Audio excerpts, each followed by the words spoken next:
Making effective requests.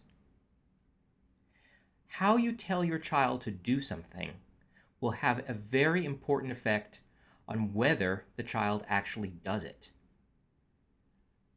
We'll talk in this lesson about how to make requests of your child in a way that can dramatically reduce misbehaviors as long as you pay very close attention to all of these steps.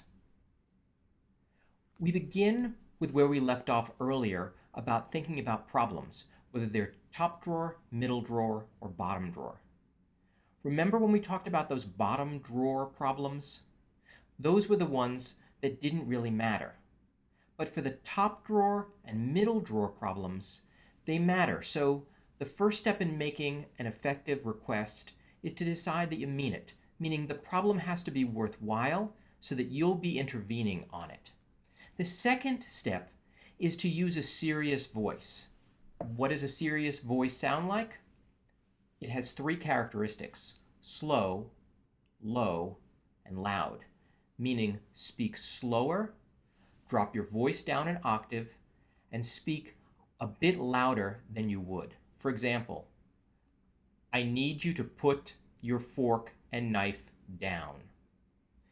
Now that sounds pretty serious, but keep in mind it's not yelling on the one hand, which we're trying to avoid, and it's not sounding like a marshmallow where your authority will be challenged. So slow, low, loud. No yelling, but not sounding as tentative, so you want to get the child's attention without being too threatening.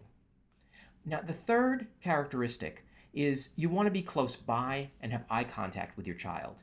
The farther you are away from your child, the lower the compliance will be.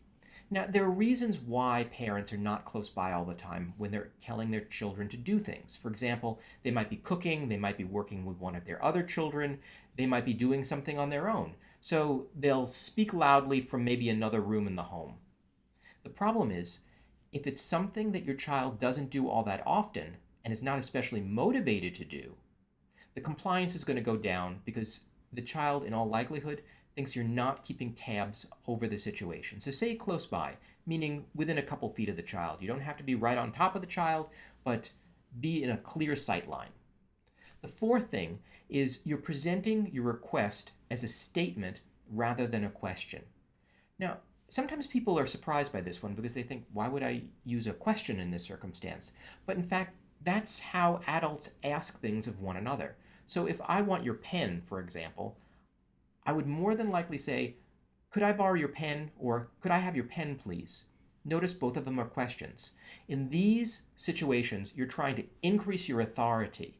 So what you're doing is you're presenting it as a polite statement, but it's sounding firmer. For example, please pass me your pen.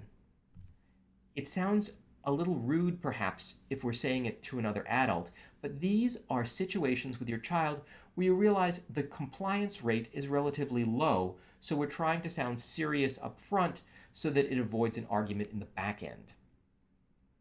Require only one behavior at a time. Think about how many things you're asking your child to do at once. Oftentimes, children can only comply with one or two things because the probability of a distraction is pretty high. So when we ask something like, well, I want you to shut off the TV, wash your hands, and come down for dinner, we're really asking three things of the child rather than just one. So break it down into bits. I need you to shut off the TV now. When the child complies, move on to the next one. I need you to wash your hands. When the child complies, then move on to the next one. I need you to come down and sit at the dinner table. Keep in mind also that certain things, even if you're asking one command, it has several parts. So clean up your room might actually have 4 or 5 different parts to it. So break it down into bite-sized morsels. Now, when you're doing this, be concrete and specific. The more concrete you are, the more likely it is that your child will actually do what you want him or her to do.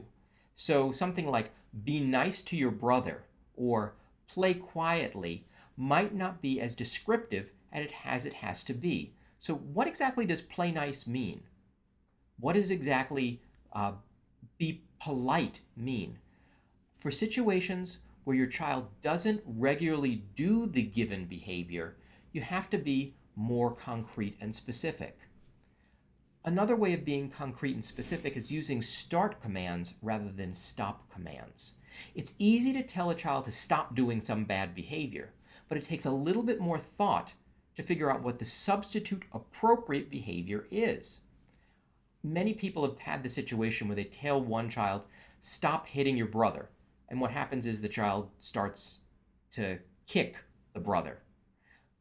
Well, what happened was it was the stop command. Stop hitting. Stop jumping on the couch. Is it any better if the child jumps on a chair instead of the couch? No. So tell the child what the right behavior is. I need you to put your feet on the floor. I need you to put your hands on your lap and keep your feet together. Clever children will always try to find a way around it, but you're reducing the likelihood of the child trying to wiggle or, in some cases, honestly not knowing what the right behavior is. Finally, reason later. Some parents want to give a long explanation for why their child shouldn't be jumping on the couch. They sound like broken records after a while because the child has heard it. Oftentimes, reasoning is best when everybody is calm, cool, and collected after the incident is over. Children, and frankly even adults, don't really reason all that well when they're upset or when they're in the moment. So hold off on reasoning because the child can go back and forth and ultimately comply less because they're engaged in this negotiation process with you.